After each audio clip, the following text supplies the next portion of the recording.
Welcome to Haitian Creole Conversations, Part 1. Greetings. Allô. Allô. Bonjour. Bonjour. Bonsoir. Bonsoir. Kijan ou ye?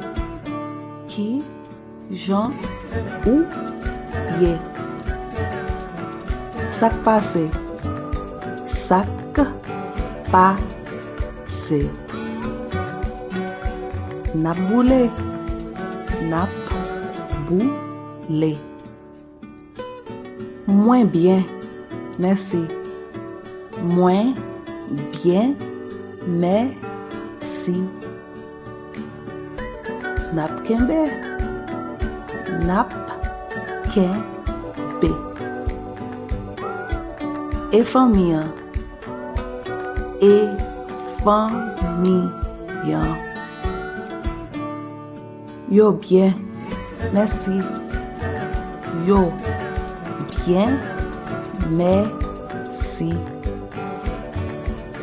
Bonne nuit. Bonne nuit. Male.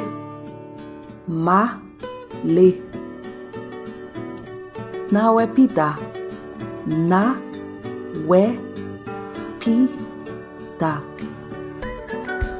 Na we deme. Na we deme.